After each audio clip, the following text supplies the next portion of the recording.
ব্যক্তি থেকে পরিবার, সমাজ থেকে রাষ্ট্র, দেশ থেকে বিশ্ব সবকিছুর চালিকায় রাজনীতি। তাই রাজনীতির 10 দিক নিয়ে রাজকাহন নিবেদন করছে জি25 বাদ।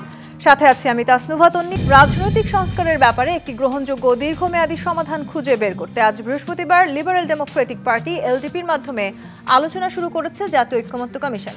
প্রথম দিনের প্রথম রাজনৈতিক দল হিসেবে নিজেদের মতামত ও অবস্থান তুলে ধরে দলটির চেয়ারম্যান অলি আহমেদ বলেছেন, কমিশনের পাঠানো 166টি সুপারিশের মধ্যে 120টির বিষয়ে তারা একমত পোষণ করেছে। অন্যদিকে সংখ্যানুপাতিক নির্বাচন পদ্ধতির উপর জোর দিয়ে মতামত পাঠিয়ে জামায়াতে ইসলামী বলছে তারা কমিশনের প্রস্তাবে অনেক বিষয়ে একমত হলেও কিছু কিছু বিষয়ে তাদের দ্বিমত রয়েছে। জানা গেছে, কমিশনের পাঠানো সংস্কার প্রতিবেদনের সুপারিশের উপর মতামত চেয়ে 38টি রাজনৈতিক দলের কাছে আহ্বান জানানো হলেও এখনো পর্যন্ত বেশিরভাগ দল তাদের মতামত জমা দেয়নি। এর মধ্যে দলীয় নেতারা মতামত নিয়ে কাজ করছেন জানিয়ে ছাত্রদের দল এনসিপি বলছে তারা গণপরিষদে নতুন সংবিধান প্রণয়নের দাবিতেই রয়েছে। অন্যদিকে বিএনপিও তাদের মতামত জমা না দিলেও দলটির নেতারা বলছেন জনপ্রশাসন, বিচার বিভাগ সহ মৌলিক সংস্কারের খুব বেশি আপত্তি না দেখালেও তাদের দল নির্বাচন বিলম্বিত হবে এমন সংস্কারকে না বলবে। আগে সংস্কার নাকি নির্বাচন, এই প্রশ্নে যখন রাজনৈতিক দলগুলো একে অন্যের থেকে ক্রমেই দূরে সরে যাচ্ছে, তখন জাতীয় ঐক্যমত্য কমিশনের শুরু হওয়া এই সংলাপ কি পারবে রাজনৈতিক দলগুলোকে এক কাতারে নিয়ে আসতে? এসব নিয়ে আলোচনায় আজ রাজকাহন স্টুডিওতে আছেন বিএনপির ভাইস চেয়ারম্যান শামসুজ্জামান দুদু, আছেন প্রধান উপদেষ্টার উপ প্রেস সচিব আজাদ মজুমদার এবং আছেন গণফোরামের নির্বাহী সভাপতি অ্যাডভোকেট সুব্রত চৌধুরী। স্বাগত জানাচ্ছি আজকে রাজকাহনে। অ্যাডভোকেট সুব্রত চৌধুরী, আপনাকে দিয়ে শুরু করছি। এই যে সংস্কার কমিশনের সংলাপ, সেটির জন্য হয়তো দীর্ঘদিন আসলে আমরা অপেক্ষা করছিলাম এবং সংলাপ আসলে বাংলাদেশের ইতিহাসে আমরা প্রায় শুনে না থাকি। বেশিরভাগ রাজনৈতিক দলগুলোই সংলাপ করবার চেষ্টা করেছেন এবং ইতিহাসের দিকে তাকালে আসলে বেশিরভাগ সংলাপকে আমরা ব্যর্থ হতে দেখেছি আজ পর্যন্ত। এখন আসলে নতুন করে এই ঐক্যমত্য কমিশনের, সংস্কার কমিশনের যে সংলাপ শুরু হচ্ছে, সেখানে আপনার কি মনে হয় এখনকার এই পরিবর্তিত রাজনৈতিক প্রেক্ষাপটে এই সংলাপ কতখানি সফল হতে যাচ্ছে? না, আপনি অতীতের সংলাপের একটা রেফারেন্স আনছেন না। অতীতের সংলাপ তো মধ্যস্থতা করার চেষ্টা করা হয়েছিল, জাতিসংঘের প্রতিনিধি বা ব্রিটেন থেকে প্রতিনিধি এসে চেষ্টা করেছে তারা। আর এখন যে সংলাপটা হচ্ছে, এটা তো আমরা নিজেরা তো এইখানে এত বেশি আমরা একটু অতিকথনের দিকে চলে যাচ্ছি। জাতীয় ঐক্যমত্য কমিশনে এত কথা বলার তো দরকার নাই। উনি কি কোনো পক্ষ এখানে? কে সংস্কার বেশি চায় তাতে কি উনি খুব কমফোর্ট ফিল করেন? আমরা যদি বলি যে এই সরকারের কোনো অধিকারই নাই সংস্কারে হাত দেওয়া, হ্যাঁ, তো এইটা কি উনি প্রতিপক্ষ বানিয়ে ফেলবে? এটা তো প্রত্যেক দলেরই যার যার একটা মত থাকতে পারে, ভিন্ন মত থাকতে পারে, কিন্তু আজকে তো ওনার কথাই মনে হলো যেন রাজনৈতিক দলগুলো বাধা সৃষ্টি করছে। এটা কি উনি বলতে পারে? এখনও এগুলো বলার সময় হয়েছে? উনি জুলাইয়ের মধ্যে তো উনি টাইম ফ্রেম করে দিয়েছে যে জুলাইয়ের মধ্যে তারা এই কাজটা সমাপ্ত করবে। সবে মাত্র শুরু হয়েছে, সূচনা পর্বে এইসব কথা বলে তো সামনে যে সংলাপ হবে তখন তো একটা ঝগড়াঝাটি শুরু হয়ে যাবে তাদের মধ্যে। এখন দলগুলোর সাথে বসছে, দলগুলো ওখানে কথা বলুক, তাদের কথা ওনারা শুনুক। কোনোভাবে আমার কথা হচ্ছে তারা কোনো প্রতিক্রিয়া দিতে পারবে না, ইতিবাচক হোক নেতিবাচক হোক। রাজনৈতিক দলগুলো যার যার অবস্থান থেকে কথা বলবে, তারা পক্ষে বিপক্ষে অনেক কথাই বলবে। কেউ পুরোপুরি সমর্থন করবে, আর কেউ বলবে, যেমন আজকে জামাত বলছে আমরা এটা একমত আছে, ওইটাতে নাই। এলডিপিও বলেছে আমরা এর মধ্যে আছে, এর মধ্যে নাই। তা আপনি কেন এগুলোতে কথা বলবেন? আপনি তো কথা বলা সঠিক হচ্ছে না আমি মনে করি। যা বলেছেন আজ পর্যন্ত ভবিষ্যতে না বলার জন্য আবেদন জানাবো। তাহলে হবে কি, প্রতিপক্ষ মনে, আমরা কেউ কারো প্রতিপক্ষ না। হ্যাঁ, আমরা যাচ্ছি সরকারকে সহযোগিতা করার জন্য। সরকার একটা উদ্যোগ নিয়েছে, সেটাকে আমরা সবাই অভিনন্দন জানিয়েছি। এবং রাজনৈতিক দলগুলো সংস্কার চায়, রাজনৈতিক দলগুলো নিজেদের দলের মধ্যেও সংস্কার চায়। এটা তো কোনো সরকার তো আমাদেরকে চাপিয়ে দিলে হবে না। এবং সংস্কারের প্রশ্নে তো আমাদের কারো কোনো দ্বিমত নাই। এখন আমরা বলছি, ভাই আপনি কদ্দূর করবেন, কদ্দূর করতে পারবেন না। সংবিধানে আপনি অনেক কথাই বলছেন, এই সংবিধানের বিষয়টা আপনি, আমরা বলবো পারবেন না, হয়তো আরেক দল বলতে কিছু কিছু পারবেন। আমরা বলবো আপনি কোনো অর্ডিন্যান্স করতে পারবেন না, আরেক গ্রুপ গিয়ে বলবে পারবেন। আরেক গ্রুপ বলতেছে এনসিপি, যেই জন্য আমরা গণপরিষদের নির্বাচন চাই, যেখানে এই সংবিধান প্রশ্নে সংস্কারের বিষয়গুলো আমরা গণপরিষদে নিয়ে যাব। ওরা বলতেই পারে। আরে বাবা, তোমরা তোমাদের কথা নিয়ে জনগণের মধ্যে যাও। এই কথাগুলো যে বলছো, এটা তোমার একটা রাজনৈতিক কর্মসূচি, তোমার ম্যানিফেস্টো আমরা দেখতে চাই, তুমি এটা দাও। দিয়ে জনগণের কাছে, জনগণ যদি বলে যায় হ্যাঁ আমরা গণপরিষদ নির্বাচন চাই, সেটা দেখা যাবে ভোটের মধ্যে। হ্যাঁ, যদি তোমারে চায়, তোমার দল যদি সংখ্যাগরিষ্ঠ আসন পায়, তারপরে তুমি গণপরিষদের মধ্যে নিয়ে গিয়ে এটা করতে পারবা। এখন তো তুমি এইসব কথা বললে তো হবে না। এখানে তো অনেকগুলো দল, 38টা, এরপরে তো আরও বাড়বে, আরও 20-22টা হয়ে যাবে, যেভাবে নিবন্ধনের প্রশ্ন চলে আসছে। সুতরাং বহু মত থাকবে, বহু পথ থাকবে, এটাই তো গণতন্ত্রের সৌন্দর্য। আমরা কথা বলবো, তর্ক বিতর্ক করব, কিন্তু এটা যেন মনে না করি আমরা একে অপরের প্রতিপক্ষ, মানে শত্রুপক্ষ না। কিন্তু আবহাওয়াটা তৈরি হচ্ছে ওইভাবে আমরা যেন একে অপরের শত্রু হয়ে যাই। রাজনৈতিক মত পার্থক্য থাকবে, অবশ্যই থাকবে, গণতন্ত্রের সৌন্দর্য, তর্ক বিতর্ক। এখানে তো আমরা অনেক ধরনের কথা বলবো। এখানে আজাদ ভাই আছে, তিনি তার সরকারের পক্ষে এক ধরনের কথা বলবে, দুদু ভাই বিএনপির 31 দফা নিয়ে কথা বলবে, অবশ্যই। তার মধ্যে আমি হয়তো মাঝখানে ঢুকে আমি হয়তো কিছু কথা বলার সুযোগ পাচ্ছি, এটাই তো বড় কথা। জি, এই জায়গাটিতেই শামসুজ্জামান দুদু, আমি একটু আপনার কাছে এবারে আসতে চাই। যে আশঙ্কার কথা অ্যাডভোকেট সুব্রত চৌধুরী বলছিলেন, সামনে আসলে সংলাপের দ্বিমত বাড়ার এক ধরনের সম্ভাবনা হয়তো আমরা দেখতে পারি। নানান বিষয় কিন্তু ইতিমধ্যে আমরা দেখছি রাজনৈতিক দলগুলোর মাঝে এক ধরনের মতবিরোধ তৈরি হচ্ছে সংলাপের ইস্যুতে, বিশেষ করে সংস্কারের ইস্যুতে। নির্বাচন বিলম্বিত হবে এমন সংস্কারকে বিএনপি না বলবে, তারা খুব সুস্পষ্টভাবে জানিয়েছে। আবার এনসিপি নতুন দল, তারা গণপরিষদে নতুন সংবিধান প্রণয়নের দাবিতেই রয়েছে। জামায়াত ইসলামের সাথে আবার তাদের কিছু কিছু ক্ষেত্রে মতের মিলও দেখা যাচ্ছে। সবকিছু মিলিয়ে আসলেই কি আমরা সামনে দ্বিমত কিংবা আসলে এই এক ধরনের আশঙ্কা দেখতে পাচ্ছি, কোনো ধরনের বড় কোনো কিছু হবার? না না, আপনাকে ধন্যবাদ। আমার দুইজন বিজ্ঞ আলোচক, শুভেচ্ছা। আর দর্শক শ্রোতা যারা দেখছেন তাদেরকে অভিনন্দন। কোনো আশঙ্কা আমি দেখছি না, মিনিমামটা দেখছি না। এই কারণে দেখছি না, জামাত তো জামাতের মতো কথা বলবে, আর নতুন একটি 26 বছরের ছেলেরা একটা রাজনৈতিক দল করেছে, তারা তাদের মতো কথা বলবে। সুব্রতদা যেমন দীর্ঘ একটা রাজনৈতিক, একেবারে নিচ থেকে উঠে আসা একটা মানুষ রাজনীতিতে, এখন প্রবীণ আইনজীবী, তিনি তার বিবেচনা থেকে কথা বলবেন, এটাই তো বাস্তবতা। আমরা যারা গণতন্ত্রে বিশ্বাস করি, তারা শত ফুল ফুটতে দাও, শতমত জানতে দাও, এটাই তো বাস্তবতা। আচ্ছা, এই যে ঐক্য কি বলে, যে জাতীয় ঐক্যমত্য কমিশনের চেয়ারম্যান কে? জনাব আলী রিয়াজ। প্রধান উপদেষ্টা না, চেয়ারম্যান। প্রধান উপদেষ্টা আলী রিয়াজ কি? Vice chairman. ভাইস চেয়ারম্যান, সেই মুখ্য কাজটা করে সব। আলী রিয়াজ তো বাংলাদেশি না, এক সময় ছিল। আলী রিয়াজ বাংলাদেশি না। যদি মানে আমেরিকান নাগরিকত্ব ছেড়ে বৃহত্তম স্বার্থে বাংলাদেশে আসতো, তাহলে আমি তাকে অভিনন্দন জানাতাম। যেমন আমরা মায়ের খাই, জেলে যাই, নির্যাতন ভোগ করি, আমরা তো বাংলাদেশে আছি না? রাজনীতি করব, সরকারি দায়িত্ব পালন করব। সংবিধান বহির্ভূত ব্যাপার হচ্ছে, একেবারে স্পষ্ট করে আছে যে বিদেশি নাগরিকত্ব নিলে পরে সে এই দেশে নির্বাচন করতে পারবে না, সে আমাদের ডিকটেট করছে। এই মৌলিক একটা জায়গায় তো আমরা নষ্ট হলে, মানে কি বলবো, এটাকে একটা খারাপ নজির সৃষ্টি করছে। বাংলাদেশে কত ব্যারিস্টার, কত আইনজীবী, কত রাজনীতিবিদ, কত পেশাজীবী আছে, এবং যারা বিচক্ষণ শুধু না, মানে বাংলাদেশের প্রেক্ষাপটে তারা এক একটা মনীষীতুল্য ব্যাপার। আমি তাদের মধ্যে থেকে নিতে পারলাম না কাউকে, নিয়েছিলাম, নেওয়ার পরে আবার সেটা বাদ দিয়েছিলাম। সেই জন্য আমার কাছে মনে হয়েছে, একের পরিষ্কার করে বলি, বিতর্ক হবে, যেটা আমি একমত সুব্রত দাদার সঙ্গে, প্রতিপক্ষ না বানানো। যেমন আমি ব্যক্তিগতভাবে ডক্টর মোহাম্মদ ইউনূসকে সমর্থন করি, পছন্দ করি। তিনি আমাদের দেশের জন্য, এই শুধু গ্লোবাল পলিটিক্স না, সারা ওয়ার্ল্ড পলিটিক্সে যদি কথা বাদও দিই, তার নিজস্ব একটা ভাবমূর্তি সে অর্জন করছে। কিন্তু তিনি রাজনীতির লোক না, তিনি একেবারে রাজনীতির বাইরের একটা মানুষ। কিন্তু রাজনীতিতে আমরা তাকে টেনে আনছে, এনে এই মানুষটাকে আমরা কিভাবে ব্যবহার করব, তার সঙ্গে কি পরামর্শ করবো কি, এটা তো আমাদের একটা ন্যাশনাল ইন্টারেস্টের ব্যাপার থাকবে, তাই না?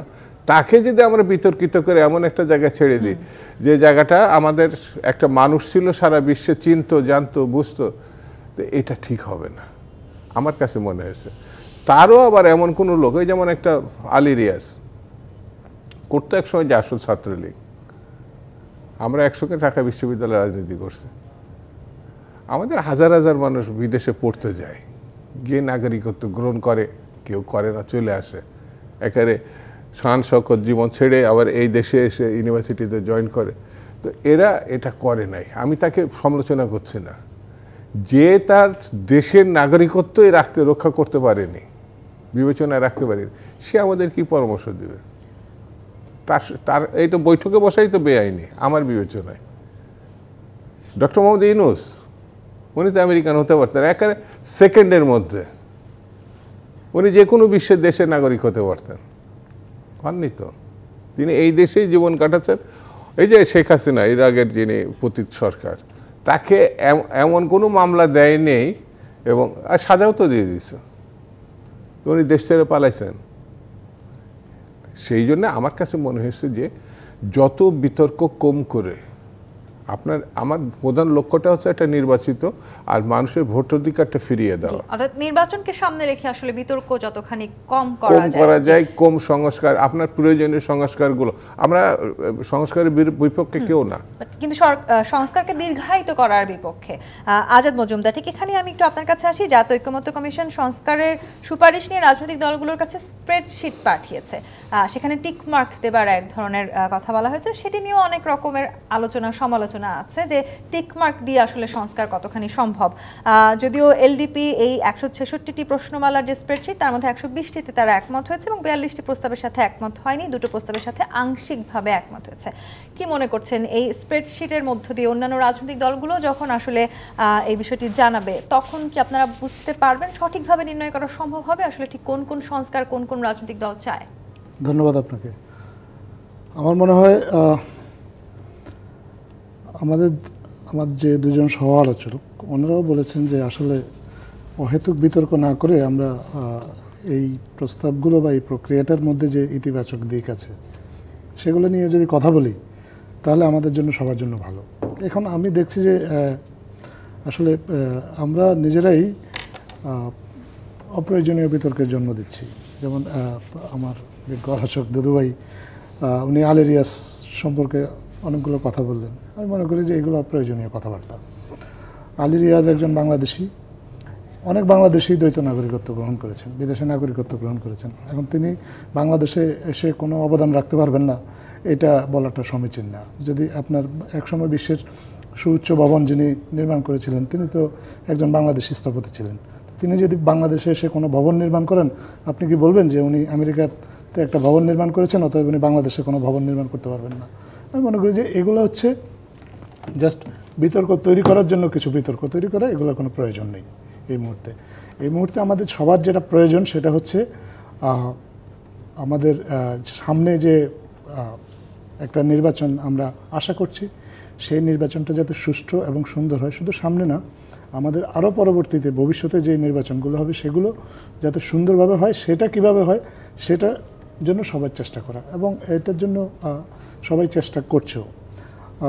চেষ্টাটা যে করছে তার একটা তো বড় প্রমাণ হচ্ছে যে আপনার এই যে সংস্কার কমিশন যে প্রস্তাবগুলো দিয়েছে সেই প্রস্তাবগুলো নিয়ে কিন্তু সবাই তাদের মতামত ব্যক্ত করছে। 38টা রাজনৈতিক দল কাছে প্রস্তাবগুলো পাঠানো হয়েছে, তাদের মধ্যে আজকে পর্যন্ত 17টা রাজনৈতিক দল তাদের মতামত দিয়েছে। এবং আপনি বলছেন স্প্রেডশিটে টিক মার্ক দিলে কি সংস্কার হয় কিনা, সেটা নিয়ে আমরা অনেক রাজনৈতিক নেতাদের মধ্যে সমালোচনা শুনেছি। না, এখানে আমি কোনো সমালোচনার সুযোগ দেখি না এই কারণেই যে এখানে তো শুধু ওনারা জানিয়েছেন যে এই প্রস্তাবটার সাথে ওনারা একমত কি একমত না, তারপরে তো আলোচনা হচ্ছে। যদি কোনো আলোচনা না হতো, শুধুমাত্র ওনাদের কাছ থেকে একটা স্প্রেডশিট নিয়ে তারপরে সরকার এটাকে টেবুলেট করে সবাইকে বলে দিত যে এতজন একমত না, তাহলে হয়তো আপনি এটা বলতে পারতেন যে স্প্রেডশিট নিয়ে আপনার সরকার একটা কিছু করে দিয়ে সবার উপর একটা জিনিস চাপিয়ে দিয়েছে।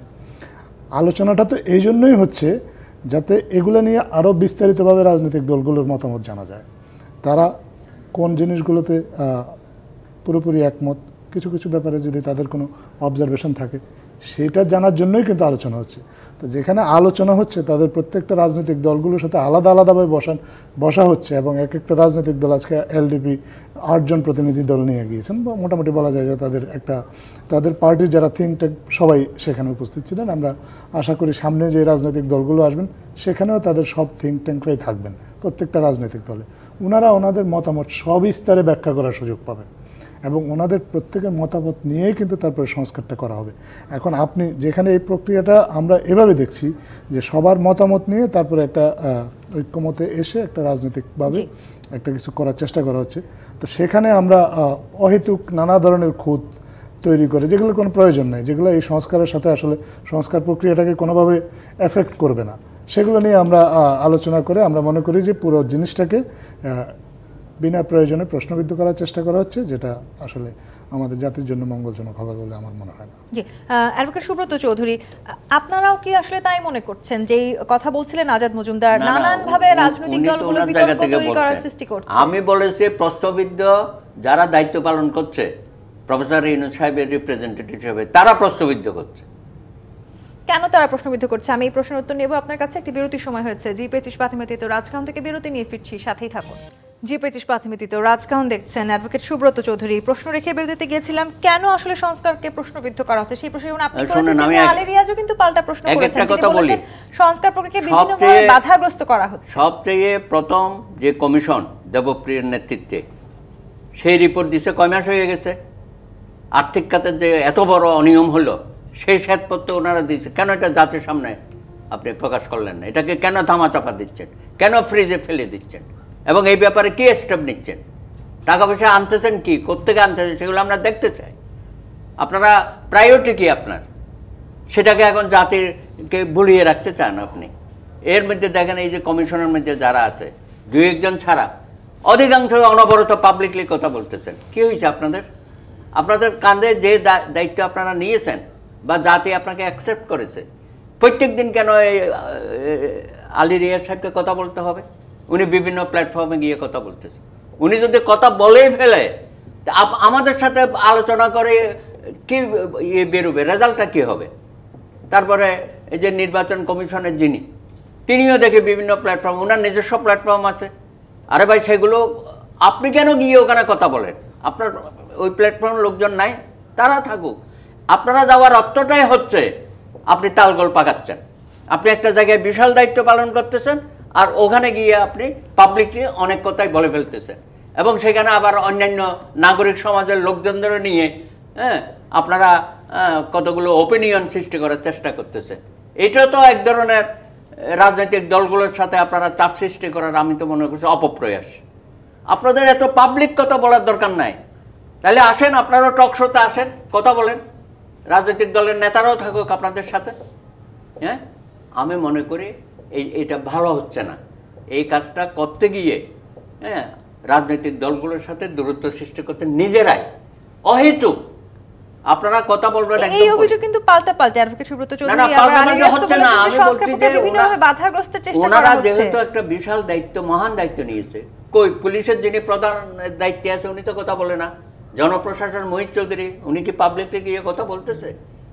তাহলে এই ইনাদের এত কথা বলতে হবে কেন? নির্বাচন, এই যে যার কারণে দেখেন নির্বাচন কমিশনে আলোচনার আগেই বলেছে যে এই ধরনের সংস্কার গ্রহণযোগ্য না। আর আপনি তো সুযোগ করে দিচ্ছেন, তারপরে আবার পুলিশের বন্ধুরা গিয়ে বলবে যে এই ধরনের সংস্কার আমরা মানি না। আইনশৃঙ্খলা এই প্রশাসনের যারা আছে, তারাও যখন দেখবে যে এখানে কথা বলার সুযোগ সবাই পেয়ে যাচ্ছে, তারা গিয়ে কথা বলবে। আজাদ মজুমদার, আপনার কাছে এই ধরনের একটা হযবরল অবস্থা কেন সৃষ্টি করতেছেন আপনারা গায়ে পড়ে? বিশাল দায়িত্ব পালন করতে গিয়ে সংস্কার ইস্যুতে তালগোল তৈরি হচ্ছে কিনা? আমি মোটেও এটা তা মনে করি না। আমি মনে করি যে সংস্কার এমন একটা বিষয়, এটা নিয়ে আমাদের সবার কথা বলা উচিত। সবার কথা বলা উচিত এই কারণেই, কারণ সংস্কার প্রক্রিয়ার সাথে রাজনৈতিক দলগুলো জড়িত থাকলেও সাধারণ মানুষ কিন্তু আসলে খুব বেশি এই বিষয়ে এখনও তথ্য পাচ্ছে না। তো রাজনৈতিক দলগুলোর যেমন তাদের সংস্কারের, তারা কোন কোন প্রস্তাবগুলোর বিষয়ে তারা পক্ষে আছেন বা কোন প্রস্তাবগুলো ওনারা সমর্থন করে না, এটা যেমন ওনারা কথা বলবেন। সংস্কার কমিশনের পক্ষ থেকে 1-2 জন যদি সংস্কারের বিষয়টা সরকার কি করছে, সরকারের কাজটা কিভাবে এগিয়ে নিয়ে যেতে চাচ্ছে, এ বিষয়ে যদি জনগণকে একটা ধারণা দেয়, এটাকে আমি মনে করি যে ইতিবাচকভাবেই দেখা আবার হচ্ছে। এই যে অভিযোগ করেছেন জনাব আলী রিয়াজ, সংস্কার প্রক্রিয়া বিভিন্নভাবে বাধাগ্রস্ত করা হচ্ছে এবং সেটি ভেতর থেকে হচ্ছে, অর্থাৎ বাংলাদেশে বসেও আসলে বাংলাদেশের ভেতরে যারা রাজনৈতিক দল আছেন তারাও এই চেষ্টা করছেন। কারা আসলে এভাবে সংস্কার প্রক্রিয়াকে বাধা? উনি কিন্তু কোনো বলেননি যে কোনো রাজনৈতিক দল বাধা সৃষ্টি করছেন। কারা করছেন ইনি সেই ব্যাখ্যাটা হয়তো উনিই দিতে পারবেন। কিন্তু আমরা তো একটা জিনিস আপনাদের গণমাধ্যমেই দেখি, অনেক সময় অনেকেই বলছে যে সংস্কারের প্রয়োজন নেই, সংস্কার কোনো না করেই বা জানাতনভাবে মোটামুটি অল্প একটা দুটো সংস্কার করে একটা নির্বাচন যাতে দিয়ে দেওয়া হয়, এরকম আলোচনা কিন্তু হচ্ছে। তো এটাকে আপনি বাধা হিসেবে বলবেন কি বা বলবেন না, ব্যাখ্যা করবেন কি করবেন না, এটা একান্তই আপনাদের নিজস্ব বিষয়। তবে সংস্কারের বিপক্ষে কেউ কেউ, সবাই না, হয়তো কথা বলে সংস্কারটাকে আপনার পিছিয়ে দিয়ে, কিন্তু একেবারে সংস্কারের বিপক্ষে তো এখনো পর্যন্ত কোনো রাজনৈতিক দল বোধহয় কথা বলেনি। আমি তো প্রথমেই বলেছি যে উনি কিন্তু সরাসরি কোনো রাজনৈতিক দলের কথা বলেননি। উনি কাকে মেন করেছেন উনি নিজেই হয়তো পরিষ্কারভাবে বলতে পারবেন। কিন্তু আমরা দেখছি যে সাধারণভাবে গণমাধ্যমে আমরা দেখছি যে কেউ কেউ হয়তো চাচ্ছে যে সংস্কারটা খুব বেশি কারো কারো হয়তো কাছে প্রয়োজনীয় না, তাদের প্রায়োরিটি ভিন্ন। সেটা হতে পারে, কারো প্রায়োরিটি ভিন্ন থাকতেই পারে। কিন্তু আমাদের জুলাইয়ের স্পিরিটটা ছিল একটা পরিবর্তনের জন্য কিছু সংস্কার প্রয়োজন, এটা নিয়ে মোটামুটি সব রাজনৈতিক দল কিন্তু মোটা দাগে একমত হয়েছিল এবং সেই পরিবর্তনটার জন্যই এখন কাজ করা হচ্ছে। জি, শামসুজ্জামান দুদু, এনসিপি, জামায়াত ইসলাম, বিএনপি, অন্যান্য রাজনৈতিক দল ভিন্ন মত রয়েছে সংস্কার ইস্যুতে, সেটি যথেষ্টই স্পষ্ট হচ্ছে দিন দিন। কিন্তু আসলে যে অভিযোগ করছিলেন আজাদ মজুমদার, বিতর্ক তৈরি করার জন্য অপ্রয়োজনীয় ইস্যু খুঁজে বের করা হচ্ছে, আপনিও কি একমত? না, একমত হবে কেন? উনি ওনার মতো করে বলবেন। আজাদ মজুমদার আর শামসুজ্জামান দুদু তো আলাদা ব্যক্তি, সুব্রত চৌধুরী তো আলাদা ব্যক্তি, দেখতো, ভাবনা চিন্তায়, চাল চলনে এটা আলাদা ব্যাপার। স্বাভাবিক, উনি যেটা বলবেন ওনার মতো করেই বলবেন। এবং যেমন ধরেন একটা বিল্ডিংয়ের সঙ্গে একটা সংবিধানকে উনি যেমন এক করে ফেলছেন আমার বিবেচনায়, যে একটা বিল্ডিং বানানোর জন্যে বাইরে থেকে বাংলাদেশিরা যদি আসতে পারে সংবিধান সংশোধনের জন্যে, সংবিধানের মৌলিক বিষয়কে হাত দেওয়ার জন্য একজন বিদেশি আসতে পারে কিনা, এটা কি ভয়ঙ্কর এবং মারাত্মক ব্যাপার। সংবিধান এখন কার্যকর, সংবিধানে স্পষ্ট করে লেখা আছে যে কোনো বিদেশি নাগরিক এখানে নির্বাচন করতে পারবে না, আর যদি নির্বাচন করতে না পারে তো সে পার্লামেন্টে যেতে পারবে না, আর পার্লামেন্টে যদি না যেতে পারে তাহলে কোনো রাষ্ট্রীয় কোনো ব্যাপারে, আপনার ওই যে সমস্যা বাদ দেন, কোনো ব্যাপারেই সে মতামত দিতে পারবে না। তা আমার মৌলিক প্রশ্নটা ছিল সে বিদেশি কিনা। বিল্ডিং নির্মাণের হাজার হাজার বিল্ডিং নির্মাণের জন্য আমরা ঠিকাদার চেয়ে বসে, আন্তর্জাতিক টেন্ডার হয়, তো সেখানে সে বাংলাদেশি না এটা সংবিধানে লেখা নেই। কিন্তু সংবিধানে স্পষ্ট করে বলা আছে বিদেশি কোনো নাগরিক এই দেশের সংসদ সদস্য হতে পারবে না, যদি ডবল সিটিজেনশিপও হয় তাও পারবে না। এটা এই গত নির্বাচনের সময় আমরা দেখছি কয়েকজনকে বাতিল করে। এই যে মৌলিক বিষয়টি যদি আমরা ধরতে না পারি তাহলে পরে এটা ম্যাসাগার হয়ে যাবে। তার মানে কি মৌলিক কিছু বিষয় এই অন্তর্বর্তীকালীন সরকারের দৃষ্টি এড়িয়ে যাচ্ছে? শুধু এড়িয়ে যাচ্ছে না, যিনি এই অভিযোগ করছেন যে বাধাগ্রস্ত করছে, তার উচিত হচ্ছে অবিলম্বে এটাকে স্পষ্ট করা, আর না হলে পরে এই জায়গাতে তার সরে যাওয়া।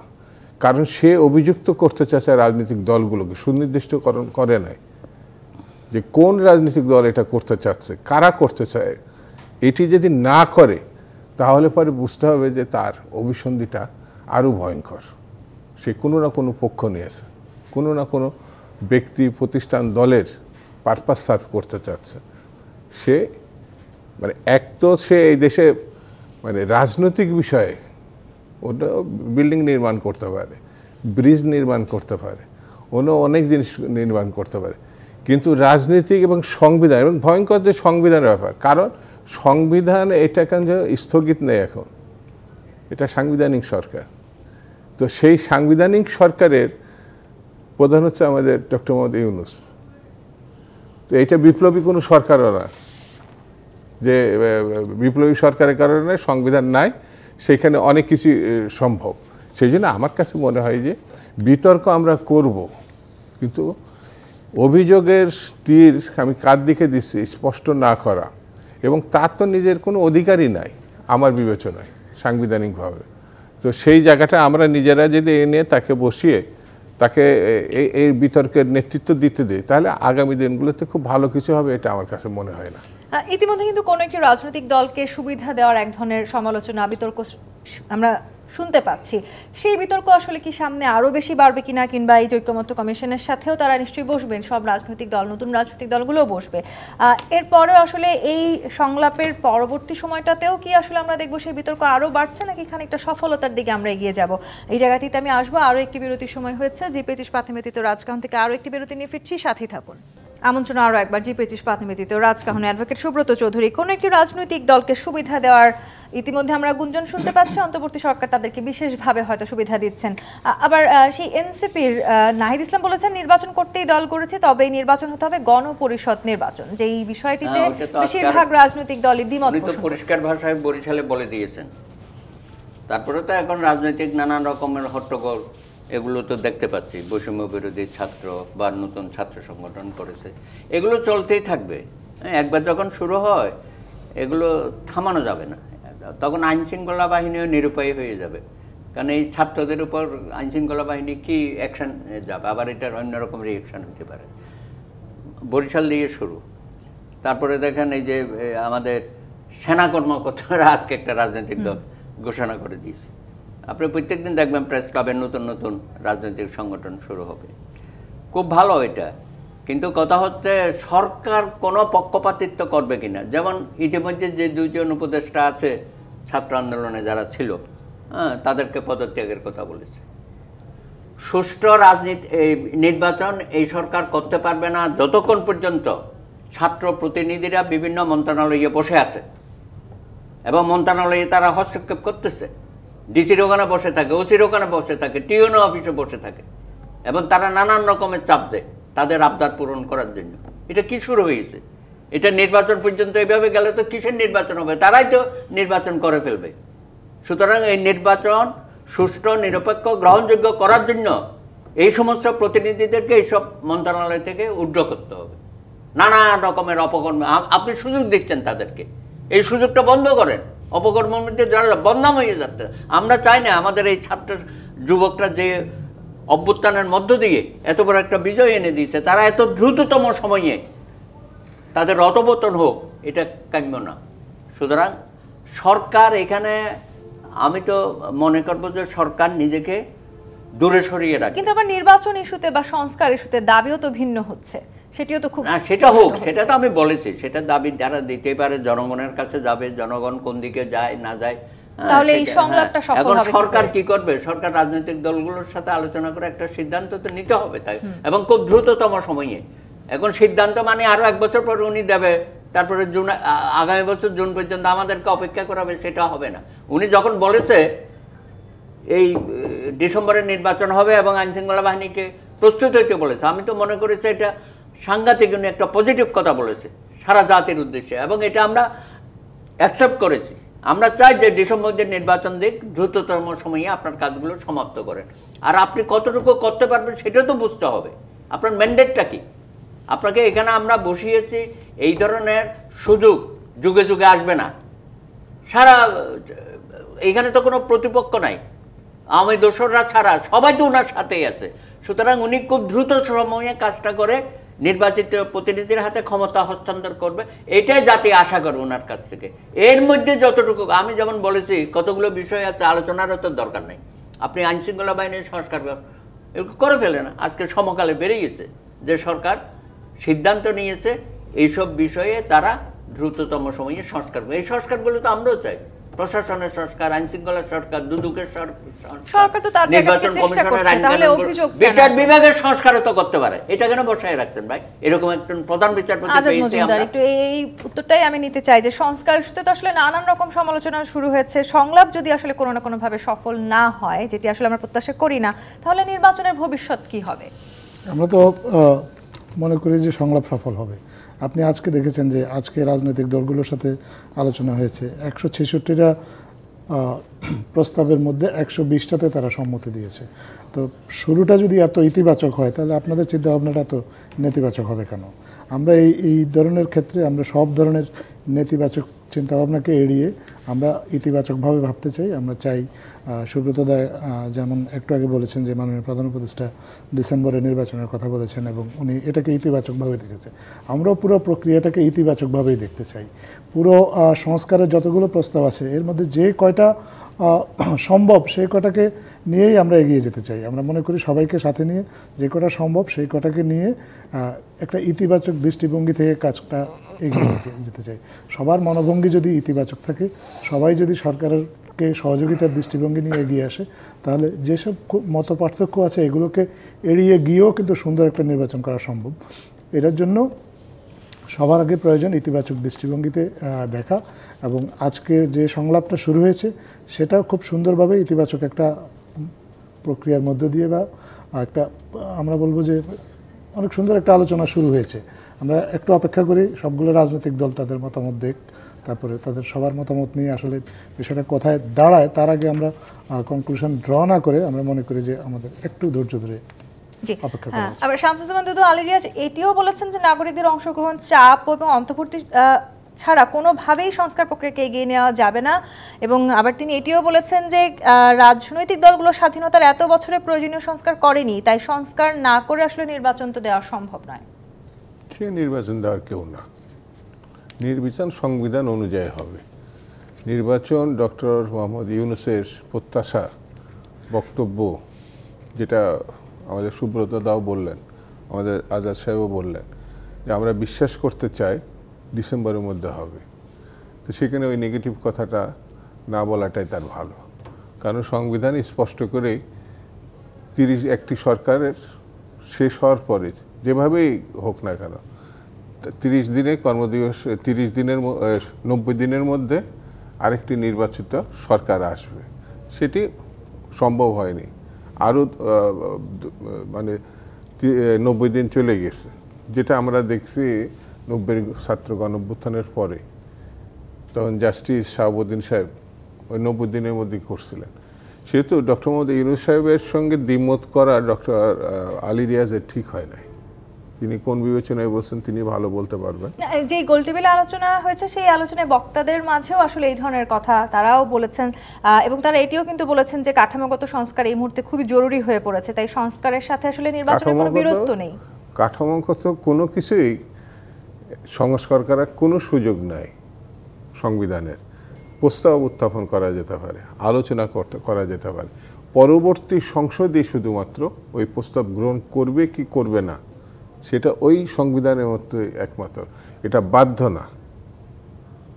এই যে এটা প্রস্তাবনা থাকতে পারে, হ্যাঁ এটা আমি চাপি, এটা আপনি একেবারে সই যুক্ত করে যেতে হবে, তারপরও সম্ভব না যদি ক্ষমতাসীন কোনো দল এটাকে সহজভাবে গ্রহণ করতে না পারে। অর্থাৎ চাপ দিয়ে এটা হবে এই বিবেচনাটা ঠিক হবে না আমার মতে।